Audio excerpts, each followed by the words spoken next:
Okay, if we could all get a seat.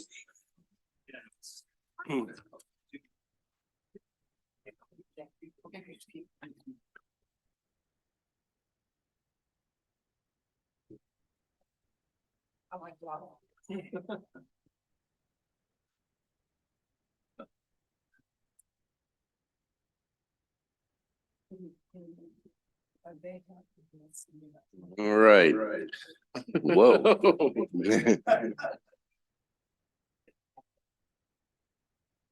Who's got control?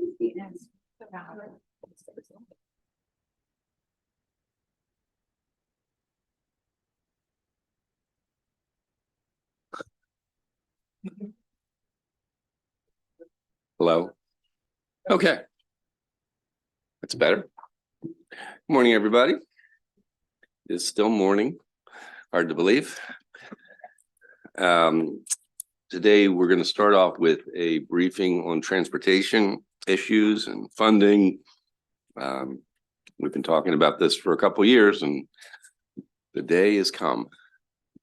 And after that, we're going to have a voting session, which has got about 8 or 9 bills on it, but hopefully we'll go pretty quickly.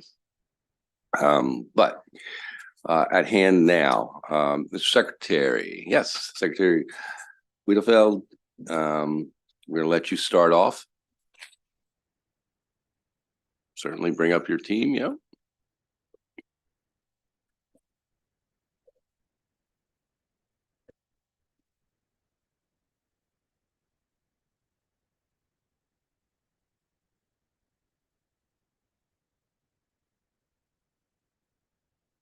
Of course, this secretary and his team have been working really hard to assess where we are in the world, and then and we're going to hear later from Frank Principe, who is the chair of the commission that we all set up last year, and I guess made through to the halfway point when we started the session.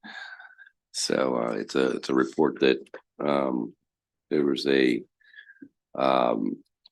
initial report before session, and there'll be another report before next session. That's the context of everything. Mr. Secretary.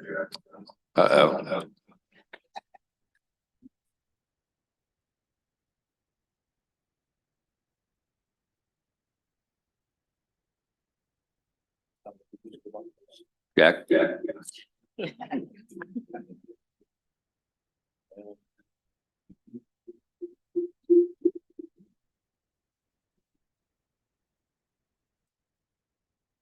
Yeah.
the Washington region. We good?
Sure. Is that any better? Very good. Thank you. All right, I'll just recap very quickly. So this was basically the sort of the overview of the trust fund, just so we all understand some of the pressures that has driven this.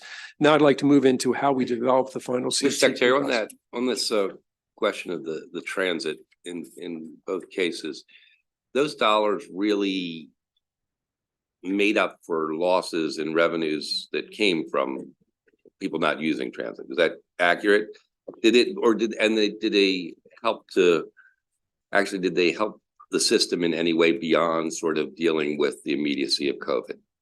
What it did was, again, it was a federal policy that to get these dollars, you were not going to reduce the service / reduce labor costs, Right. which would have been the other alternative. Because when you had the ridership drop, 80%, obviously one method would have been to drop the labor cost by 80%.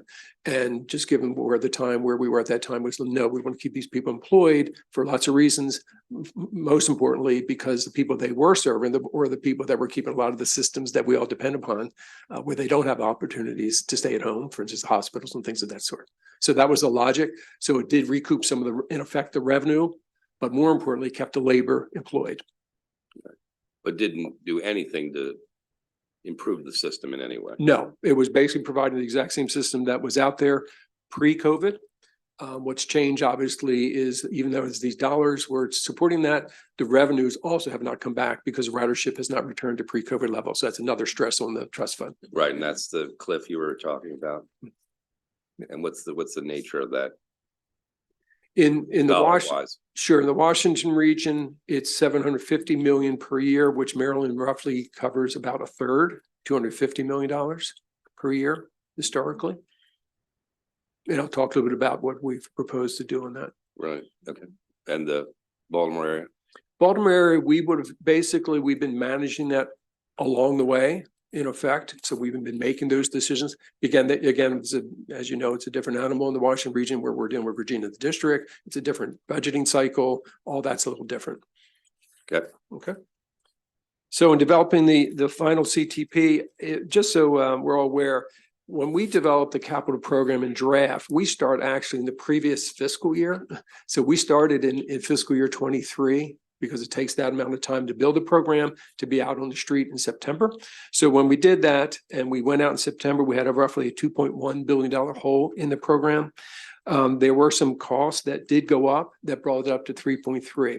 The biggest one was the basically addressing the fiscal issues in the Washington region, because we had not created the operating budget yet on that, and the negotiations were and still are playing out there. So that was one of the things that drove the costs or grew the gap. The other was the fiscal year 24 costs started to come in.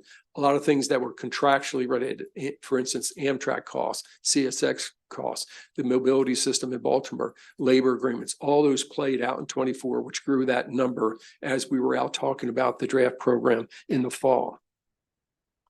So basically, we have to, in January, we have to provide a balanced CTP, which is what we've done. Some major assumptions I just want to make sure that you're all aware of. We have not seen any major changes in the revenue projections, good or bad, which is a good sign. But basically, our projections are roughly 1%. Is our revenues will grow about 1% of the program period. Yeah, And- for just 1 second. Senator King. Yeah,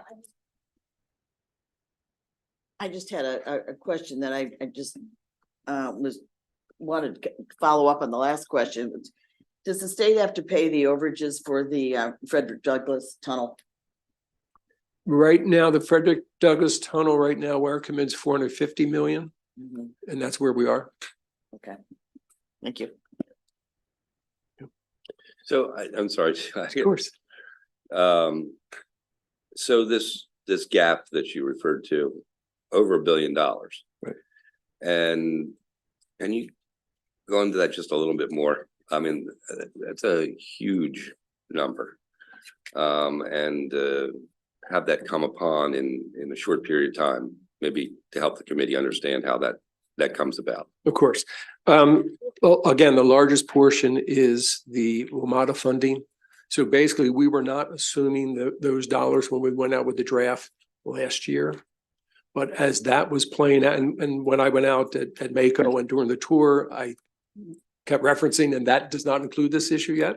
But as that basically is then come into focus of what that level will be, which is roughly where Virginia and DC, again, historically, the way that it works in Metro is the lowest common denominator is where we all land, meaning if Virginia comes in lower, then we match that or vice versa. So right now the discussions are around roughly 150 million to us. Virginia, there's a formula. 150 because that's what you included already. Yes, and that's what we included. But there's still, when you add the out years, when you put that through the whole program period, that's what grows the number. So it's just not the 1 year. Okay. We don't anticipate any other operating expense growth in 24. So again, that is a good sign. We will continue to match all federal dollars, whether they're formula dollars or discretionary dollars. The IIJ bill has provided us a lot of federal opportunities to pull down more dollars. So the thinking there is obviously if you're recuperating 90 cents, 80 cents, 50 cents on the dollar with the federal money, let's not lose that. So that was the other major assumption we made. Again, the fiscal cliff issue, we've assumed 150 million in 25 and 26 as they work through how they're going to fund that into the future. And then we pull back in the 250 need in the out years. And then we also assume that the 200 million in bonds authorized for the FBI headquarters would stay there and not fall back onto the department as well for the FBI building. So there's some of the bigger assumptions that we made to build a program. Okay. So how do we start to then build the program to deal with the 3.3 billion?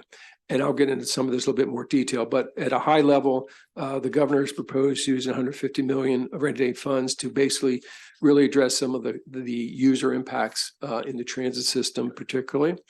That we are proposing to increase a number of non-statutory MDOT fees. As you may know, the MVA is required to recover roughly 90% of all their costs through fees where they can, and that has slipped over the last few years to in the 80s. So basically recouping that. And the other major source of funds there would be parking at BWI Airport. Again, that has not been changed in several years, over 10 plus years. And our competitors, both in Philadelphia, Reagan, and Dulles, have much higher rates. So we're looking at increasing those some. We also obviously had to go within the department, reducing both operating and capital reductions across the board. And then we had proposed impacts on the grant programs I talked about before. Obviously, one of them is with WMATA. They're seeking 250.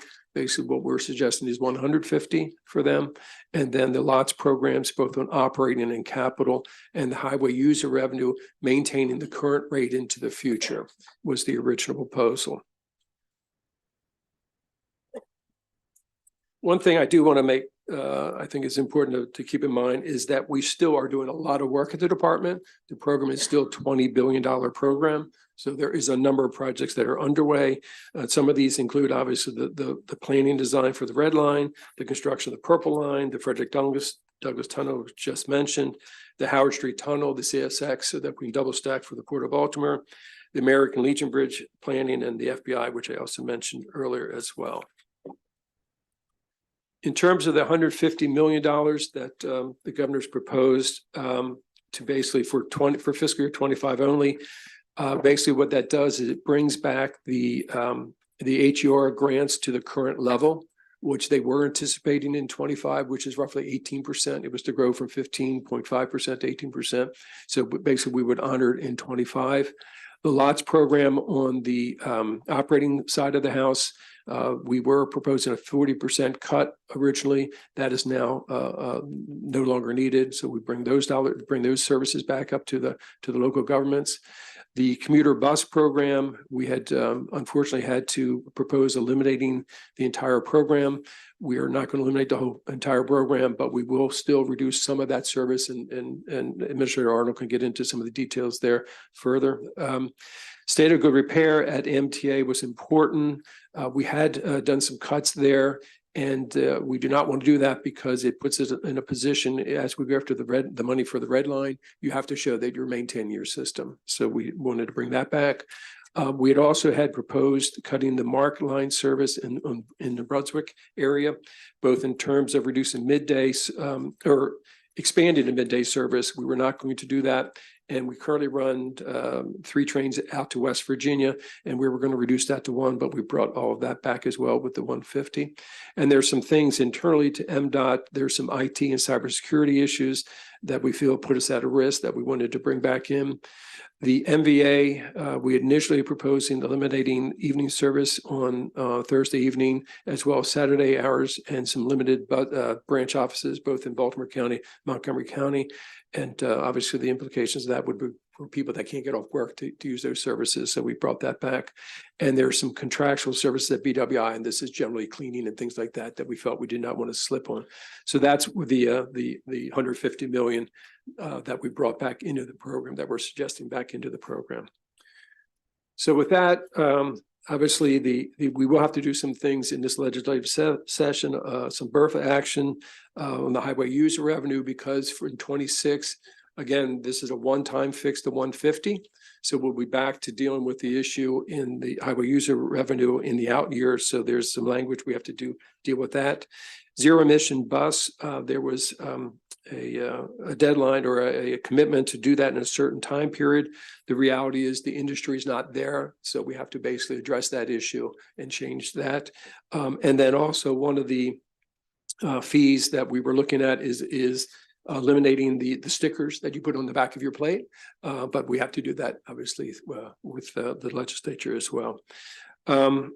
Right now, we are still working in the Washington area on the final numbers for Metro.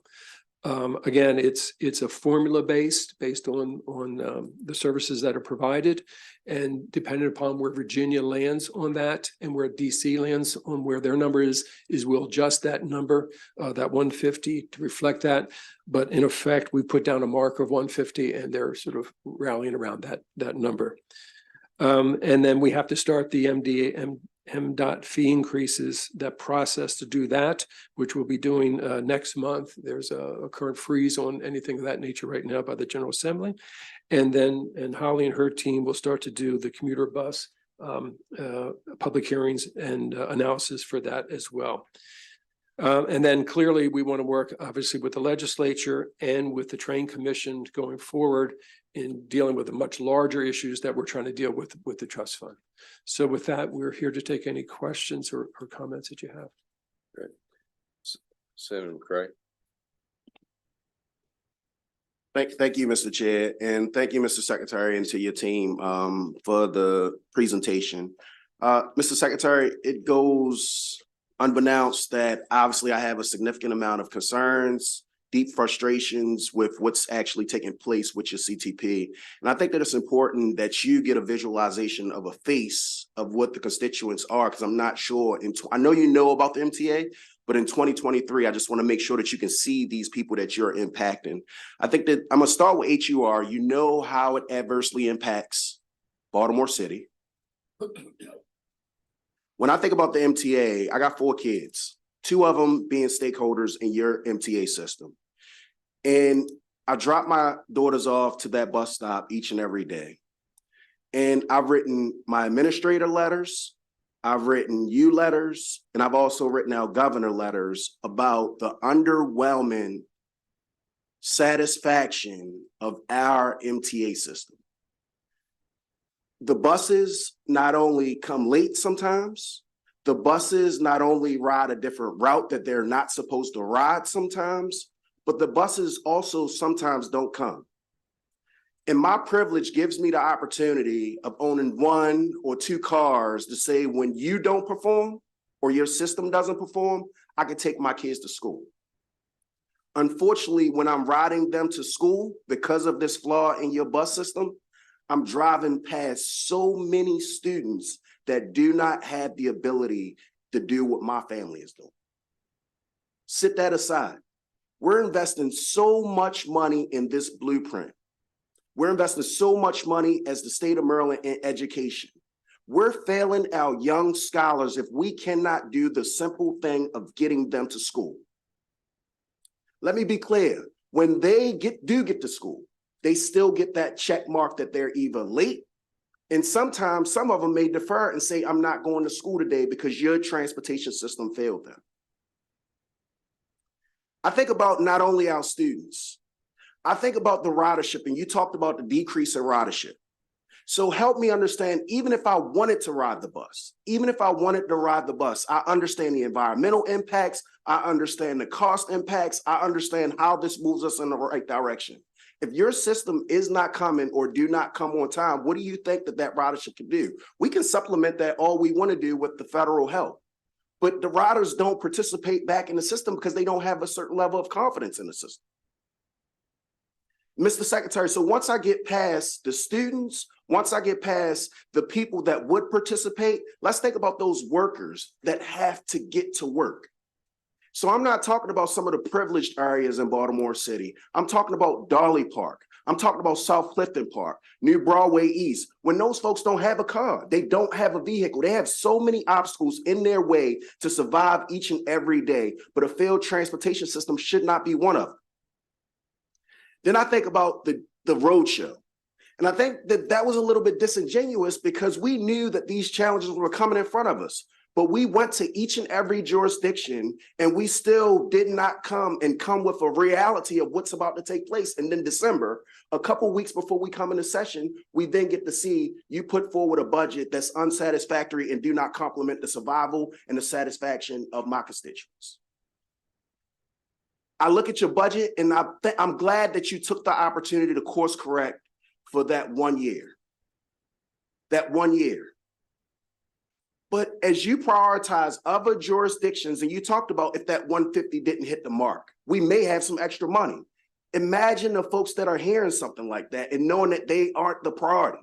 So while everyone else has that multi-year fix, what message do you think that we're sending to the Baltimore region with a 1 year fix? Those are the things that I want you to be able to help me understand, because that's what I'm trying my best to communicate to my constituents, how we look at other folks, other communities, and we can prioritize them for multi-years, but in the Baltimore region, we're worth a 1 year fix. Thank you, Mr. Chair, for giving me this opportunity. I don't say much, but this is just a very pressing issue that's in my community. Thank you, Senator. I do understand, obviously, the implications of what we do, where we do it. And, you know, we have not backed away from the commitment for MTA. It needs improvement. It needs significant improvement. One of the things that we have done is given the MTA 200 additional pins to deal with both, particularly operators and supervisors, to deal with both two of the issues you just raised, which is if a operator's in the wrong route, you need supervisors out there to make sure that that is operating correctly, and you need the people. to do it. We also have reinvested those dollars into the state of good repair, and that's for buses, light rail, and metro. But by no means does that meet where I think we all want to be with that transit system in the Baltimore area.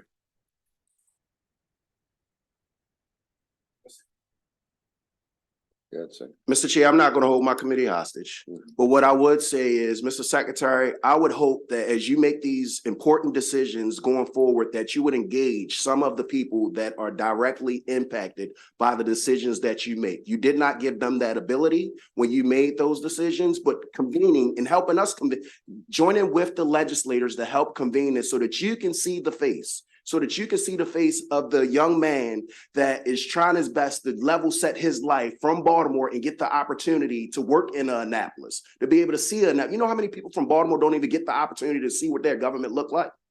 But the commuter bus cuts is how that impacts that young person's, the trajectory of that young person's life. I'm gonna stop talking, Mr. Chair, but I will hope that you would engage those people impacted, because that's not what I saw when you put that proposal forward. Thank you, Senator. Senator King? Yeah, two questions. One is, and I hear it from people all the time in my area about the roads, the state roads, and the repairs that need to be done on those. And I remember hearing that the money for roads is gone, that the previous governor spent all the roads money, but there is a point where we've got upkeep of state roads that needs to be done. And the other thing that I have to mention is I live about 2 miles from Interstate 270. And I watch these people that sit in their cars, and we have a county executive that doesn't worry about that. And that's a separate issue, but something has to be done with the American Legion Bridge and Interstate 270. We're losing businesses. They can't attract anybody to come to our area because of the traffic. And I look at people and I know many of them that are on that 270 road about 4 hours a day commuting, and it's just not okay. And I'm happy about transit. It'll work for a lot of people, but the roads have to continue, and 270 has to have something done with it. Thanks, Senator. I will ask Administrator Pines just to give an update on both of those, both the American Legion Bridge and the I-270 planning study. So thank you again for the question, and for the record, my name is Will Pines and I'm Administrator for State Highway. Related to your first comment about maintaining our roads, SHA through the CTP process, it was prioritized to ensure that we're maintaining safety and state of good repair of our assets. We do have a robust asset management program that does regular inspections of those. And so we have to actually submit our service levels to Federal Highway every year on pavement and bridges. And at the current funding levels, we're kind of projecting to have a status quo, if you will, of the system. In terms of the American Legion Bridge and 270 program, earlier in the year, we had some great open house meetings with the public, both in Montgomery and Frederick County, to talk about sort of the new direction of the program. Last August, Governor Moore announced that we were moving forward with the grant application to fund that program. Unfortunately, the announcement just came out that we were unsuccessful in that grant, and we're waiting to hear feedback specifically on what aspects of the application made it unsuccessful. But we're continuing to move forward with the preliminary engineering for the program to keep it moving. Through those open houses, we heard pretty loud and clear a couple of things. The public recognizes that the American Legion Bridge was built during the interstate era. It's an age structure. We predict, based on our regular inspection program, that it's within 10 years of its useful life. And so we know we need to do something there. The public has made that loud and clear, that there's also an interest in promoting multimodal transportation across the bridge. When we do that, that's with, bike and pedestrian amenities, and also at minimum having a lane that, to Senator McCrae's point, when we do buses, we need to make sure that they can move conveniently and safely for the public. So that means that sitting in the traffic in the existing lane doesn't work. That kind of puts you into some form of a widening scenario. So the current program moves forward with that segment up to the spur of I-270. However, further north of I-270, you get the HOV lanes, you have the collector distributor system. There's a lot more infrastructure of highway to support mobility through that area. And so the program, no, let me keep going here a little bit. So that region right in Rockville, we've heard a lot that the local community today believes that that's not an area to prioritize for a mobility improvement, that there's already a lot of lanes to support it. But I-70, as you get further north towards Frederick, the number of lanes drop as you go further north, and the congestion in that area is more severe. And so the program has been retooled to start the NEPA study, the National Environmental Policy Act study, to evaluate that northern segment where we know that there's regular congestion and has fewer lanes. The southern segment in Rockville, we've listened to what the community said and have de-emphasized that area for the near-term improvements. So that's the latest update, but happy to follow up. That's a debate that we'll be debating probably 10 years from now. Because Montgomery County doesn't agree on what they want to do.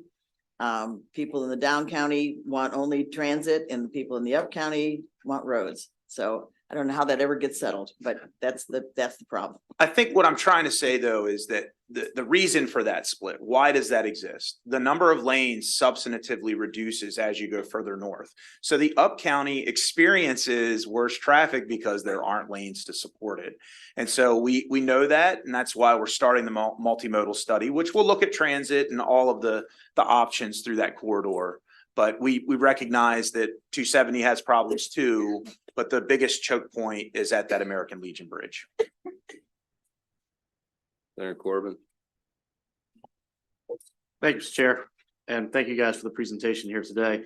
Couple things I want to touch on that my colleagues kind of brought up here a little bit. In regards to, let me back up here a little bit of the final CTP, when you started talking about WMATA and the commitments with Virginia and things of that nature, you mentioned the 150 million this year, and then the out years say 250 million. Is that already an agreement you have with Virginia, or where's the 250 coming from? No, it was just something that we programmed we put into the program, given that we're not going to pull away from that system. We don't know what that number actually It's will just the be. best guess. Yeah, right right now. now. All right. And that was built off of their fiscal cliff, which basically programmed it out 750 per year. Okay. The next one underneath that, the FBI headquarters, the 200 million on that. Well, not getting into the weeds per se, but what is that 200 million allocated for through MDOT for the FBI? What are you guys doing there? Our focus is to getting a full interchange there to get it into the site and out of the site is primarily, or is the big dollars for us. Okay. Is there transit involved in that as well? The transit's there. There may be some local transit work you can do, but obviously you have the metro station right there. Not understand the full proposal of the red line. Will that service that area as well? No, this is It will not. totally different. Yeah. And I guess what I'm going back to is almost what Senator King just brought up as far as when we talk about roads and transit and understanding the things that Senator McCray brought up in regards to mobility in the city. And I think maybe it's a bigger issue that obviously the committee's got to tackle of how we're funding these things. What is the percentage, and if you don't know off the top of your head, it's totally fine, of what is dedicated truly towards roads and bridges and everything else, transit, buses, all the different mobility things we have, and just roads. When we talk about, because Transportation Trust Fund, that's what we hear about all the time is, gas taxes and things of that nature. Of what we're focusing on roads, because back where I live in Western Maryland, and I'm a big proponent of transit. I'm probably on my side of the aisle, one of the biggest proponents of transit. And the committee was fortunate enough to support a bill about extending MARC rail to Western Maryland. I don't think the reality of that happening anytime in our future is probably not going to happen. Because right now we can't even get our roads built. And you know where I'm going with this, Secretary. We're going to 81. Senator McCray talked about, you came out for the road show and we talked about 81 and you talked in front of those individuals how 81 was being funded. And you knew that wasn't going to happen. Later on, we had a tragedy. Another person was killed. I sent you a letter indicating that, sent to other people in committee. Again, you knew that funding was going to get pulled. Still, there's nothing. I guess what I'm getting at is we got to be more transparent. We got to be more transparent with our constituents, with not only members of this body, but with the public. How we're going to get that funding back, I'm not sure yet, and I'm welcome to that conversation. But the challenge is 81. There's 6 primary interstates in our state, 3 of them in Washington County, 81 to 70. 81 rivals 95. It's when it was developed, 10% of the truck traffic, we're up to 35, 40%. People literally die on that road all the time. We have horrific tragedies on 695. That's what gets people's attention down here. People don't talk about the people dying on 81, but they're dying all the time. We lost kids last year. And if we have to get that money back. I don't know how. I will look to you and we'll look to this committee, but we have to get 81 done. That was a commitment that was made. We built a bridge, three additional phases. You look in the CTP, there's nothing going into that after that. I mean, there's a little bit of money here right now to keep it going for the next maybe 6 months to a year, but that gap is closing, as you know. As I said to the first secretary years ago when I first came here, my fear is they're going to start building this bridge. Everyone's going to pack up and go away. And that's what's happened. And so however we have to figure out 81, we have to figure out 81. I know it's in that farther western part of the state, but it is a huge economic driver to our entire state, not only a major safety concern. So any update on 81, I'd be happy to hear that, as well as the overall, if you can get back to us as far as what the dedicated funds are for true roads and bridges versus everything else, transit, buses, all that other kind of stuff. Sure, just to answer that question, and these are as best I can recollect, but roughly 39% of the capital program is for highways, and 39% of the capital program is for transit. And then the other modes, take the rest of it. So just so that, and I am extremely aware of the safety concerns on 81. As you know, I understand the implications of that road. It is a huge priority for us to get that obviously built. We want to continue the work that we're keying it up so that when we have the dollars, we do it.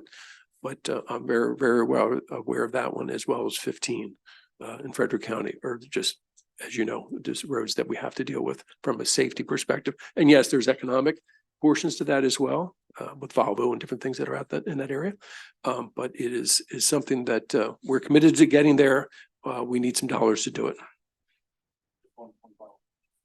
So when we have the money was programmed for phase 2, and now the money's not there anymore. And I think that's the biggest rub in our local community, especially when you came in for the road show. We talked about that. Whatever the number was, $80 or $90 million was programmed there. And then as many other communities felt across the state, I think that the rug got pulled out from under them. So I appreciate what you said, but when the money was there and now it's not, that's an issue. So thank you. Senator Sullivan?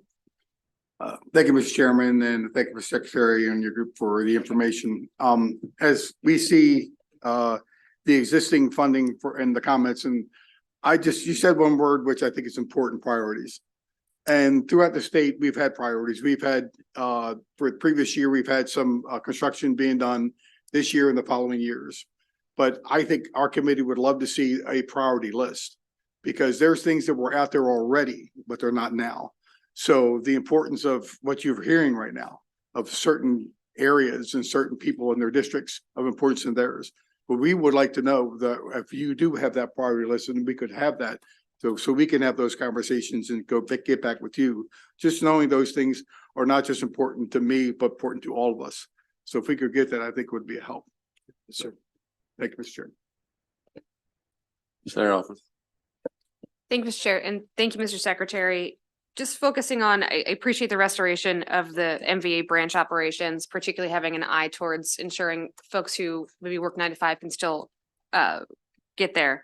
Have you thought about more creative methods? So keeping the Saturday and late night Thursday, but perhaps closing on a Monday, and what flexibility has your team thought about to achieve, some cost reductions, but also ensure that it's still accessible to our constituents?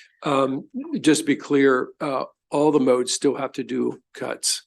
What we tried to do is minimize the cuts on customers first. So yes, Chrissy Nizer will be taking a look at her entire operating budget to figure out other things. So it could lead to something like that. But the number one priority is to try not to impact the customer and do other things that we can do internally first.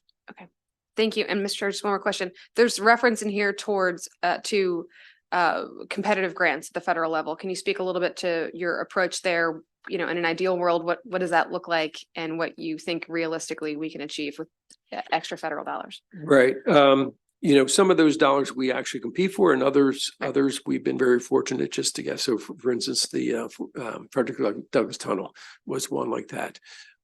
This is from the federal side of the house.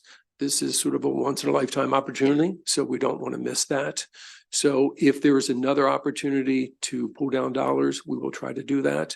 It would most likely have to come out of further operating cuts to do that. In terms of matching? Yeah, in terms of matching, right? And it depends on the type of program it is. But again, that could dry, well, it's going to dry up, those dollars do dry up. So this is that opportunity. We just have to grab it where we can. And do you have a plan that you could share with General Assembly in terms of, again, what you're going after in an ideal Yes, world? yeah, we can get that. Yeah, we Okay. have a federal prioritization process. I appreciate that. Mhm. Thank you, Mr. Chair. Secretary, do you have sufficient staff to pursue every possible grant out there from the federal government? We do have very good staff on that. We do use some outside help on that as well to position it. We're very fortunate to have a delegation that is very strong in that area. Unlike some other states where maybe you're not all on the same page, we're all on the same page. So that is really where we spend a lot of our time, is with the delegation, to make sure they understand, what we're trying to do, and then they carry the heavy load for us. Senator Roosevelt? Thank you. At risk of introducing a discordant note, I want to thank the department for continuing aggressively working on completing the purple line. It's very important in Prince George's County and Montgomery County, and 5 stops in my own district. And we know it's way behind schedule and way over budget, but I appreciate the fact that the department is very serious about getting it done and getting it done right. And I went out about a month or 2 ago to tour the stops in the district and could see the progress going. So thank you for that. I also want to say that while it's taken longer than I could ever imagine, I think this year we're going to complete the rebuilding of Route 1 north of the University of Maryland. And if that's not true, please let me know ASAP. It is planned for this year. That's correct. Thank you. Yeah. Now, I do have one question, a bigger topic.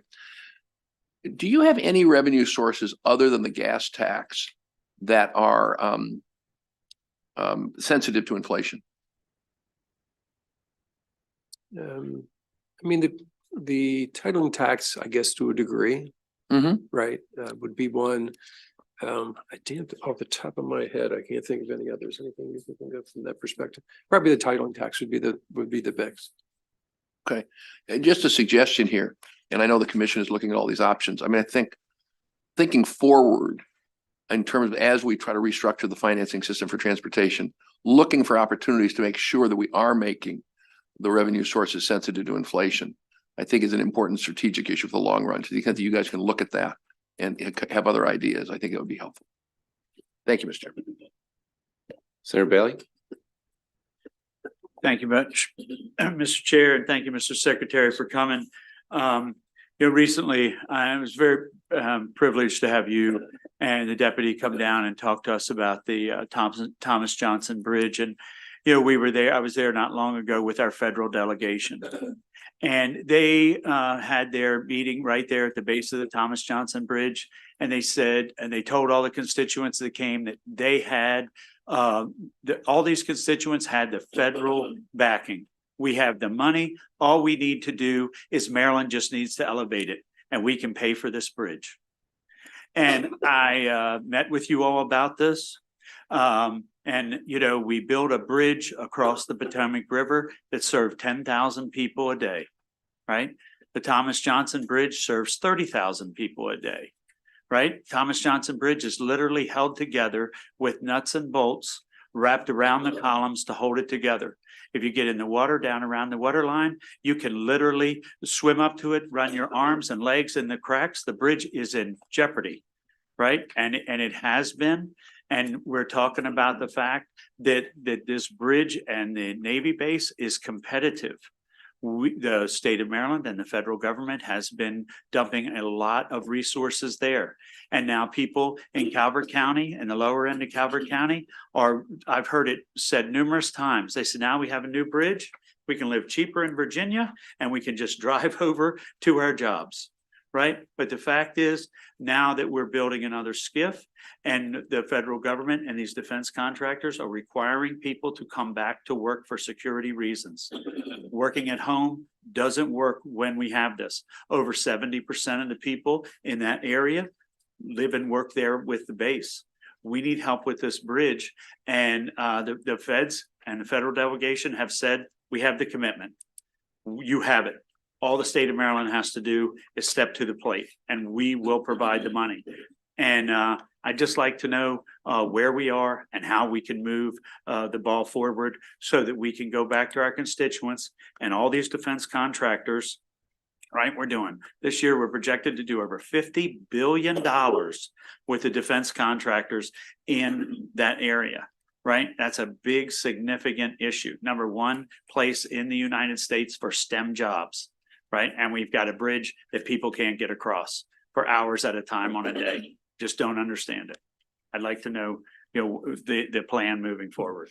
If I could just, I think there's really two themes there. One is structural, right? I'll have Mr. Pines talk about that. The other obviously is the demand on the system, right? And so we do work with the federal delegation on potential for additional dollars for that. But it also is caught up in the same issues we're dealing here with the availability of dollars to do any major expansion or any major rehab of projects, whether it's 81, 15, or that. But so first and foremost, we got to make sure that structurally we have no issues. So let me turn to Will, if you could, who is a structural bridge engineer. Sure. Actually, yes, my background was coming up through our bridge structures department. I actually personally did some inspection work at the Thomas Johnson Bridge for a period years ago. The bridge is currently not rated poor. It is safe. We tell people regularly that if bridges aren't safe, they wouldn't be open.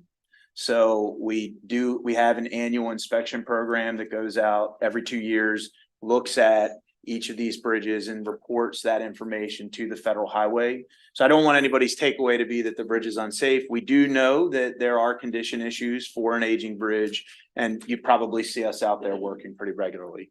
As If I could interrupt you, in my life before this, I worked for the Natural Resource Police. I was the police officer who was on duty when the bridge structure individual from the department came down and briefed us and said, the bridge is in such jeopardy, you have to go out there and stop the boat traffic underneath of it. And we did it for months. Right now, everybody in that area thought we were crazy. They're like, the bridge is going to fall down, right? So one of your predecessors sure did direct us directly to do it, and the state of Maryland spent a lot of time. Remember, we put a ferry in, right? We did that all underneath, and we put some fixes around the poles, right, that are there. And if you look at them right now, they're falling in the water because they're so rusted. The fixes that stopped it from falling down. So I'm just saying, I believe you, but I also drive underneath the bridge and look up there and see what's going on. Sure. But that being said, about the condition, again, we do the inspections.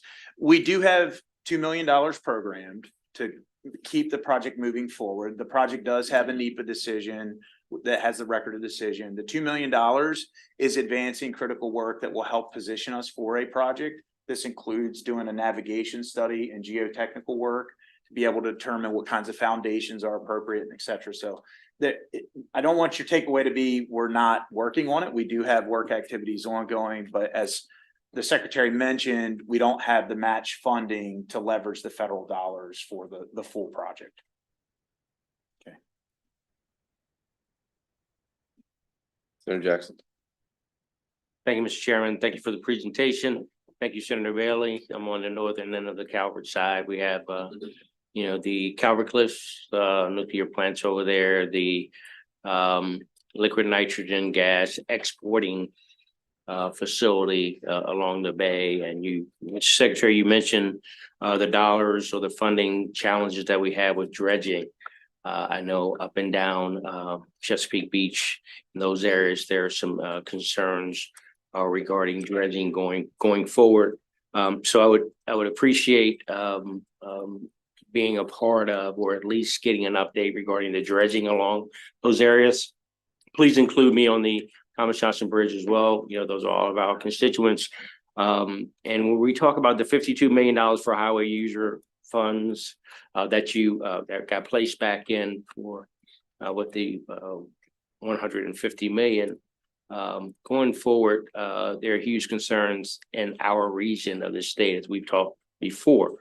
Now, we have numbered highways, numbered roads, which means there are state roads, and the resources that are afforded, that are available in Southern Prince George's, Northeastern Charles that I represent, and then Calvert, those local counties and authorities can't keep up with the maintenance that's required there or the servicing of those.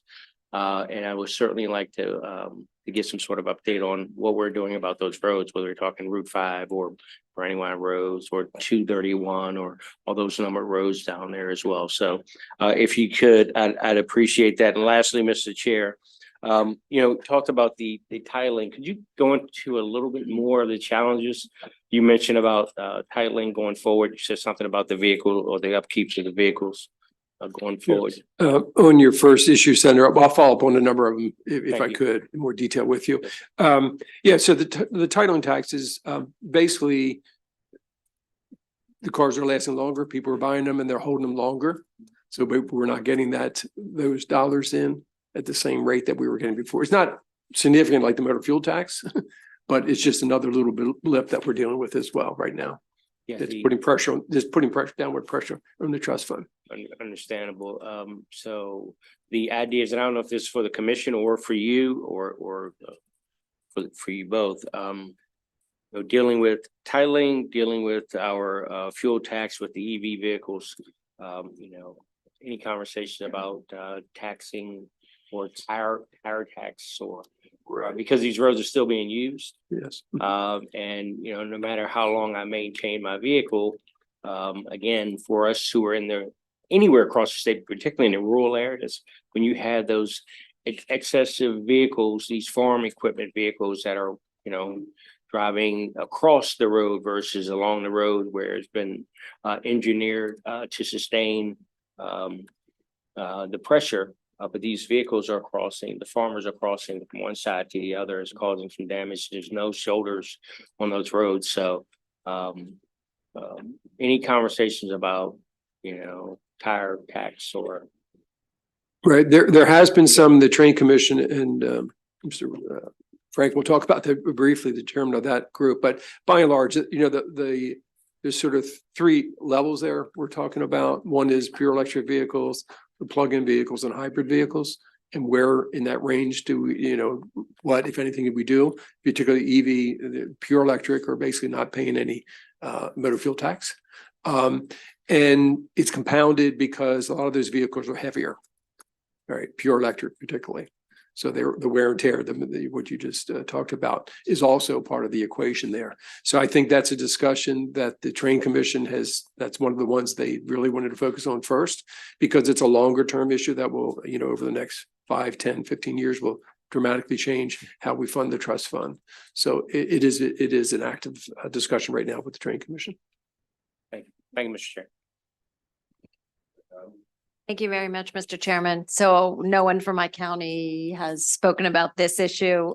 So I have to bring it up because it's my county's #1 funding priority, and that is Dolefield Road and the interchange there. And it's a project that has sort of started, but has been at the top of the list for 15 plus years, as well as, our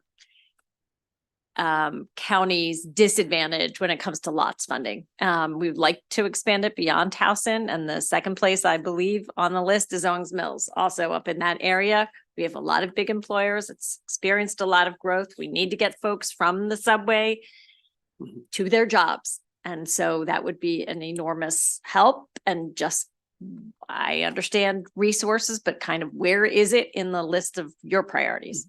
Well, with the Dolefield interchange, it was in the capital program for construction in 28, 29 almost. And there hadn't been a lot of pure design engineering work that had been completed on that. That project was added maybe without some of that. And so one of the things that we're focusing on is really developing a thorough development evaluation portion of the capital program. So then when we make a commitment, we know exactly what we're going to have to fund. So that project will continue in the planning and engineering side of the house. but the construction dollars were pulled. Obviously, it's tied into the larger funding issue. In terms of the lots program, I'm well aware of that one as well, with the county executive. The Holly Arnold and her team have created a new sort of formula of how we're going to start to look at how that funds gets distributed. There is this core issue of the history of Montgomery and Prince George's County, and that was tied to some of the things that went on with the Metro several decades ago. On how that, that funding arrangement worked. They have they have some of the largest, they have the largest non-MTA transit system, in the state. It's one of the largest in the country. That's a very large system down there. So that model was built decades ago. So we got to think through, all right, now how do we basically serve those other communities now that are trying to build some of these systems? And that's why the program that they've come up with starts to address that. I don't know if you want to mention, Holly, on that further. Yeah, no, absolutely. We've been looking at the formula, right? We get asked a lot, why, because everyone gets the same dollars every year. Why do they get those dollars? And we can't trace that, right? Like it goes back to before many of us were at MTA. And so this new formula, it will be public, it's more equitable. It does look at the services provided today. Excuse me. And the majority of counties will get an increase in funding over the coming years. And so we're looking at to roll that out in FY25. And we do anticipate that will continue to change based on feedback, based on information that we get from the lots. We want to view this as a partnership and working together as we look to kind of make that a better formula that works for everyone. Thank you. Mr. Secretary, if someone could follow up on the Dole Field, the engineering, kind of exactly the money and the years. Sure. So That would- I think I can answer that question, Senator. So Dole Field, the original advertisement date was planned in 2028. As the Secretary mentioned, we have the design and engineering funding in place in the CTP that's been published to continue to support moving the program forward. So as long as funding becomes available to reestablish the construction funding, we don't see an interruption in that original planned ad date. Okay, but the design wasn't, and engineering wasn't as far along as you had originally anticipated? So the project is in design. The 30% completion of design is planned for this spring of 2024. So there's quite a bit of work still ahead. 30% is a relatively early phase, if you will. So we've got a good bit to go. After the design is complete, then we'll get into the right-of-way acquisition and clearing utilities that leads up to, once those right-of-way transactions and utilities are cleared, that'll allow us to proceed with that advertisement in the plan 2028, assuming that funding becomes available. Okay, thank you. You're welcome. Thank you, Mr. Chair. Mr. Secretary, the first thing I'd ask that you all do is when you come down 495 and you get on 50, I would like for you all to drive very slowly and see the condition of that highway from 495 to 301. I'm sorry. Yeah, to 301. If I could ask you, just take a look at it and tell me what you think. It was supposed to be blacktop a couple of years ago, about 3 or 4 years ago.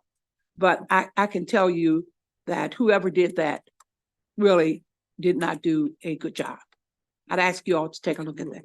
The second question I want to ask is, I see that you're asking for a recommendation for the motor fuel tax and the electric hybrid of vehicles. How have the hybrid vehicles impacted the tax structure for the state of Maryland? Have you seen a significant impact? Yes, because basically it's reducing the, obviously Has it been real significant? Yes, and it's going to be even more into the future. Because as the electrification of the entire fleet goes that way, that motor fuel tax doesn't collect those dollars. So how are we going to make up for that? Oh, well, I don't want to talk about that right now, I guess. Okay. All right, thank you very much. Thanks, Chairman. Appreciate that. I'll be brief. kind of backing up on some of the previous conversations, just the overall usage of transportation revenues. You had the thing with the three buckets: debt service, operational expenses, and the pay-go for capital. On the operating side, does the state put any limits on as far as operational increases as they increase over the years?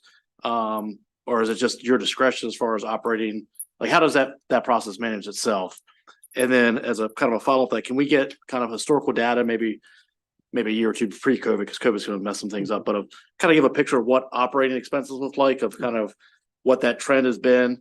And then again, back to the original question of as they increase, who makes the justification for operating expenses? Is that just your call, or is there any guardrails that are put in already or not? Yeah, there's, it's really twofold. And we'll get you the information Sure, to answer thank as you. well. But a good portion of our operating costs are based on either contracted services, right, that we have.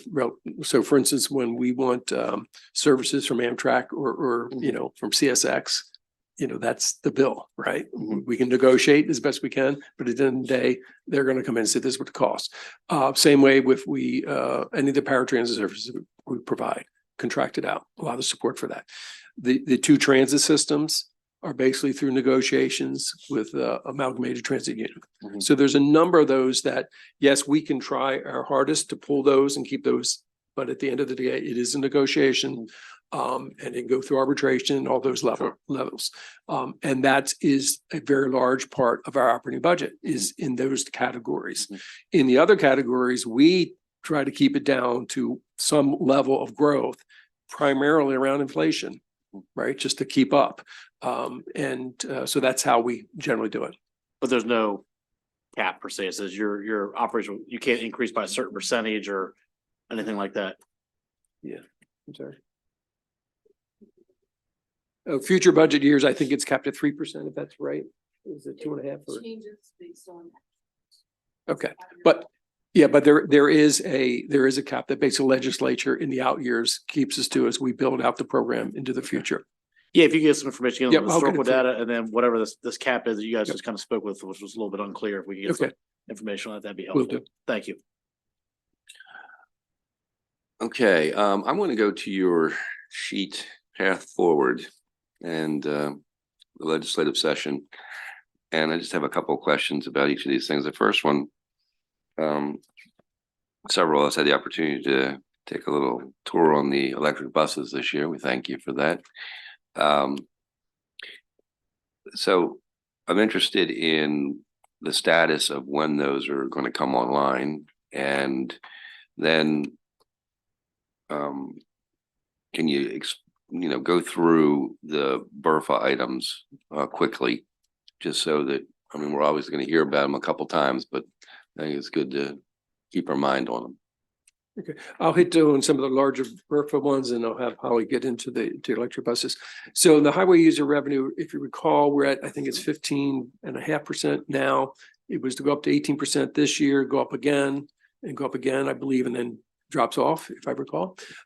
So since we are now refilling it back to what the commitment is for 25, we also in 26, we bring it back down to the 24 level of the 15.5.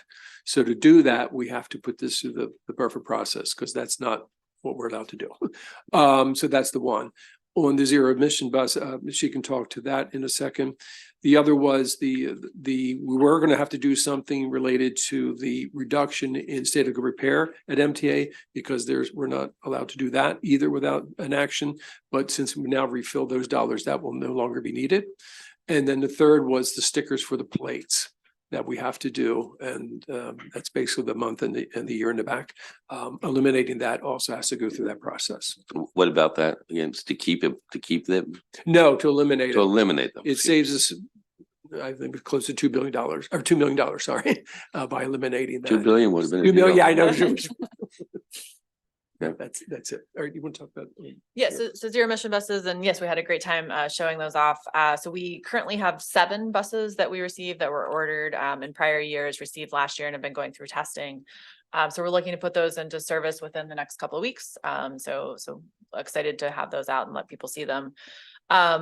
Regarding the larger transition, so there is a BRFA that is going to require us to purchase at least 25% of the fleet zero emission going forward. And so, you know, what that looks like in real numbers, for our next bus buy, we're looking to purchase 70 buses.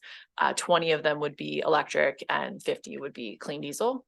And I do want to note the clean diesel buses, the emissions from those are significantly reduced from the way the buses used to be. So it is still, you know, better for the environment to get more people on buses overall.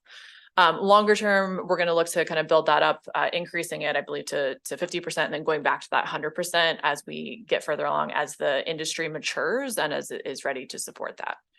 It does also have a delay in replacing our eastern bus facilities. So we have 4 bus divisions throughout Baltimore City. The eastern one is the oldest. It does need to be replaced, and so it pushes it out 2 years. So the replacement doesn't finish until 2031.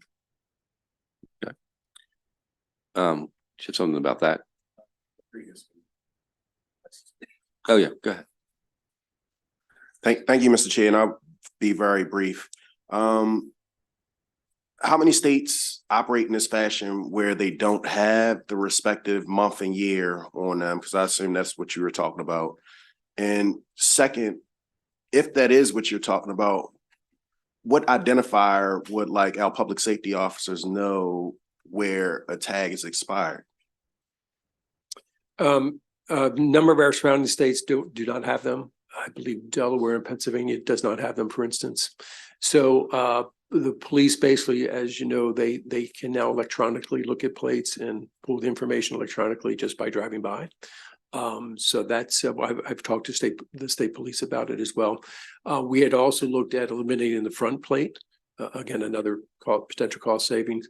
That is one that they did not support, so we did not recommend that. If your agency could just follow up, like, is it 7 or is it like majority that are operating in this fashion? That would be helpful. Yeah, if I recall, it's across the US, it's roughly about 50-50 in that range that don't do it. So then on the second bullet, is the compact, are the requirements for it, the participation and the equalness, is it required? It seems to me when we passed this a couple of years ago, it was absolutely required that everybody had to be on the same page. Is that still the case? Has anything changed with the nature of that compact? No, to change anything in the compact, it has to go through Congress. So historically, everyone has shied away from that, to be frank. And the negotiations tend to play out both in Richmond and Annapolis and in the district. Okay. And then finally on the fee increases, give a off the top of your head number of what all that will generate? About $80 million. And is all of that dedicated already?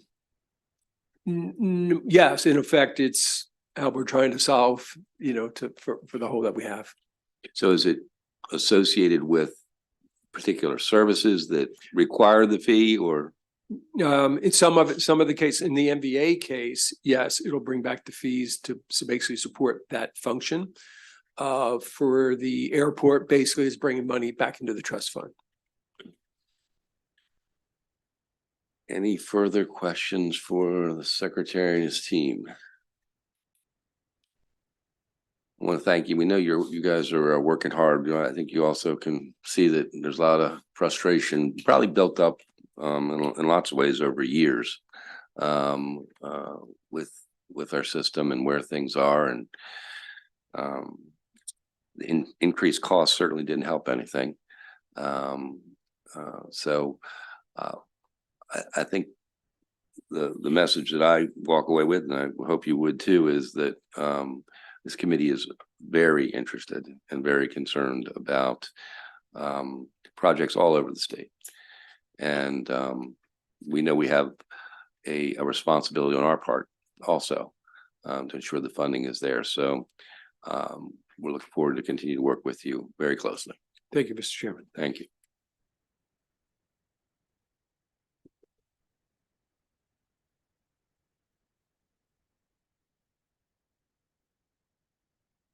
Mr. Principe, Chairman of the Train Commission. I was gonna ask Michelle Oh, sure. and Steve to join me at the table because I can't do any of this stuff alone. Again, Frank Principe, for the record, Mr. Chair, members of the committee, thank you for the opportunity to come and brief you all today on the current work that the commission has done. Clearly, it's been a shorter window and opportunity to look at this. And I really appreciate listening in on this discussion today, because I think a lot of folks are generally asking me like, why do you do this stuff? Or you've been voluntold to do it. And it's really, the passion and the gravity of the conversation that you all have been having for the last hour or so. Having been in the secretary's office in the past, I certainly, respect and appreciate that and understand that, that there is a lot of, serious work to be done. So I just wanted to say that we are, committed to doing that. We don't have all of the answers at our fingertips at the present time, but we really do need the engagement of the General Assembly and the leadership to be able to do that. Because that's just, as we have seen in the past, the only way that these kinds of conversations move forward is when we have, the buy-in and the commitment from the leadership. And I appreciate, Senator Gazone, Chair Gazone being on the commission and bringing that back to the Budget and Tax Committee. We have other members of the General Assembly that are equally helpful in those conversations. So I just wanted to start off by saying that, I really appreciate, Senator McCray, what you had to say. I understand and appreciate the gravity of the situation, and we are going to work our tails off to try to do what we can to try to bring some options. I mean, these are not all the options. And I appreciate, Michelle and Steve for helping me to organize the conversation in terms of where we are currently, but that's not where we're going to be at the end of the day, because there's just, this is just, we're just cutting the surface of this. And it's something that, we have to crawl to walk to run. And hopefully, you all can help us to bring other ideas to the table that, that are acceptable and something that we can do and bring forward, in either in this session or in upcoming sessions, so we can actually be able to, provide for the citizens, the quality that Marylanders expect out of our system. That's what, the citizens of all regions of this state really depend upon. And so I will stop editorializing and just try to give you a quick run through in terms of where we are. Next slide, please. So, the legislation was brought forward last year. We have been meeting since August of this year. We've had several discussions. Next slide.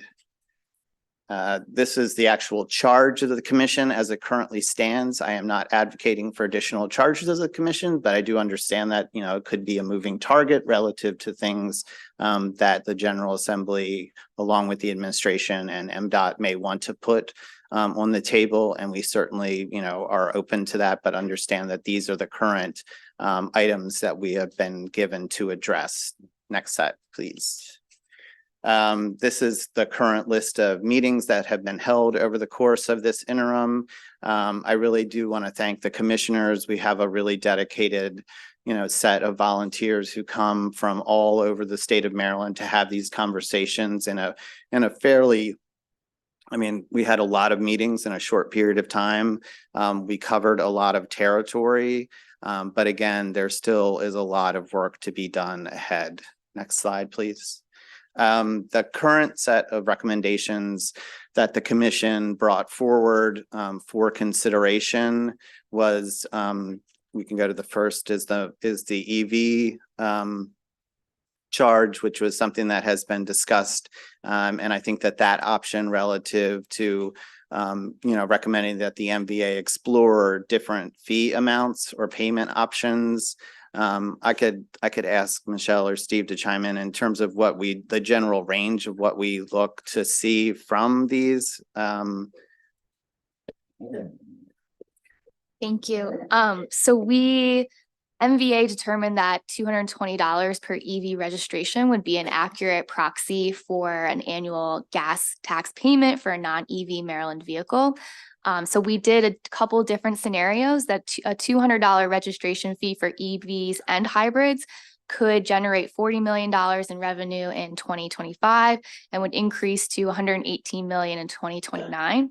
If you use a different model, which would do 200 for EVs and 100 for hybrid vehicles, MVA projected that would yield 39 million in FY25 and increase to 110 million in FY29.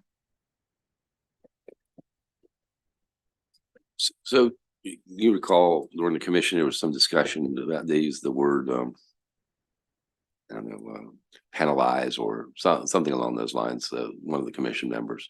Right. And there was this belief that we didn't want to make sure that we were finding the close to reality number that you possibly can. Can you talk about how you get to that close to reality number?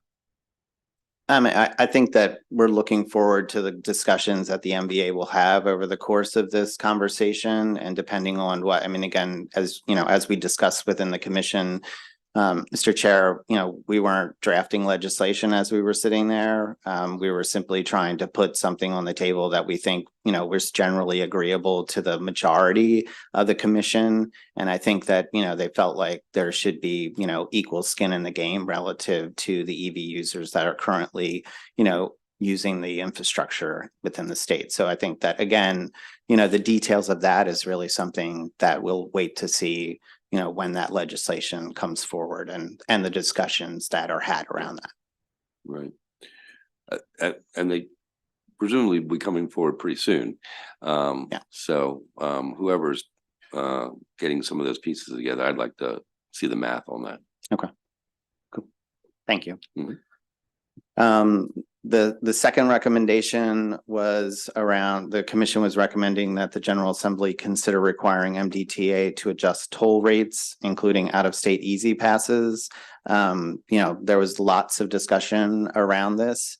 But again, I think that that was something that, you know, the majority of the commission felt comfortable bringing forward for consideration, understanding that there are, you know, there were lengthy discussions around the legalities of some of these concepts, but there are states, whether it's New York or Pennsylvania, surrounding states, although there is also open, you know, discussions relative to Rhode Island in this regard. But again, I think that it's, you know, it's a reasonable conversation to be had, understanding that, you know, there's always the opportunity that somebody wants to potentially litigate on something. That's, you know, it's America, so it's great. And the Solid set of questions. yes, okay. Thank Yes. you for this information. In my area, they really depend on the Bay Bridge. Yeah. And it's, I'm sorry, the Key Bridge, thank you. But yeah, thank you. I know Key your Bridge, area. Thank you, yes. And just knowing that the areas where even more so now, they're going to depend upon that, because how things are going forward at Trade Point. So, you know, you have over 12,000, almost 13,000 employees there, and it's going to be a whole lot more. So just knowing that, I think you're going to be generating a lot more tolls. But my only question is that if we want to adjust raise tolls, Right. I'm hoping it's not burdensome. Right. I hope we don't go to a place where we are going to raise it in a way where we're going to, you know, I mean, already we raise rates for trucks. We've talked about this many times, the burden that our truck drivers have already going from the port to Trade Point. Okay. And they don't even go over the bridge. I mean, that's been a conversation. So I just don't want to burden down my constituents. Sure. And burden down so much that it's going to be, it will be a conversation one way or another, just to let you know. Sure. But I'm hoping that doesn't happen, so. Yeah, I mean, having been a part of prior toll discussions in the past, I certainly understand and appreciate that. At the same time, I think, you know, given, you know, the prior administration's decisions around taking down, you know, some of those tolls is also, you know, has created its own set of issues. So I think that that's something, again, you know, it's something that has to be balanced. And I think that the authority understands that as well. I mean, they have a lot of work to be done, as you've heard this morning from some of these conversations. And, you know, this is, you fundamentally is a resourcing discussion and also, as was pointed out, a prioritization, like, what are, as you pointed out, Senator, what are the priorities relative to the state across the state, and how do we actually, get that done, understanding that, all of this costs money at the end of the day. So I Thank you. appreciate that. Thank you. Thank you. Yep. The final recommendation that was considered was has been the ongoing discussion around the CTP process going forward, and I think you all had a very healthy debate about that. I think that that is something that the department is looking very closely at. The legislature has had a lot of work on this front in terms of how to make that process better going forward, whether it's for local governments or for the general public at large or just interested parties. I think participation is really something that we need to find better ways of encouraging people to engage in, not just transportation nerds like myself or other people who actually, for whatever reason, find this charming and delightful. But it really does have an impact to the broader community and the quality, of the citizenry. So I think, again, to Senator McCrae's points as well, I mean, these are direct impacts, to the folks in these communities. And, we need to find ways of engaging them and having them participate in these conversations. So they really do have, the level of buy-in that affords us the opportunity to talk about, what are resourcing options that people will actually consider. Because if we haven't made the case, then it's going to be very hard to sell that. So those are the current 3 sets of recommendations. We included the chart of the charges that are still outstanding. I think the 3 that I would highlight are really around the P3 options are something, there are options for public-private partnerships that need to be looked at. We also have the structure of, regional transportation authorities as another pretty hot topic. And then we're also talking about, options around improving MDOT's ability and capacity to deliver major capital projects is a very broad topic, but I think there's a lot in there to unpack. And again, our commissioners are very active and engaged. And I think that they've brought a lot of, clarity to some of the conversations that we've had to date, but clearly we have a lot of work to do. And I really do just, would emphasize that, I appreciate the dedication, both here in this committee and across the General Assembly to engage as much as possible to make sure that the end product, because, I just want to try to, if there's value that we can bring to the conversation or topics that we need to address, we need to hear that from folks because, we cannot do this alone. So I just want to thank the committee's time. Certainly happy to answer any questions or defer to Steve and Michelle in case I don't trip all over myself. But I thank you very much for the time. Thank you. Thank you. And we appreciate you and all the work that's going into what you're doing. Senator James. Just a quick thought, the numbers you gave for the electric and EVs, was it, you said 220? So MVA determined that 220 would be the accurate proxy for how much those vehicles would be paying in average gas tax. But the numbers we ran were 200 for EVs and hybrids, or MVA ran, I apologize, which would give you 40 million in 25 and 118 in 2029. And then we did a differential rate of EVs and hybrids. So 200 for EVs, 100 for hybrids, which would give you 39 million in FY25 and 110 in FY29. I would just add, based on the chairman's question, that the average EV fee in other states is about $128. Okay, do any other states have for 100 for elect? 33 states Oh, have enacted an EV I'm registration sorry. fee and 11 states have proposed an EV registration fee. How about for the hybrids? Has anybody done a hybrid? We can get the breakdown of hybrids for you. I just Yep. was, because I did simple math over here. I was like, Google's 26 miles per gallon, the average car, 13,500 per year is what they drive in Maryland at 27 cents. And it came out to $140. So, okay. Senator, 27 states have adopted fees on both hybrid EVs and, yeah, both hybrid and. Okay. EVs.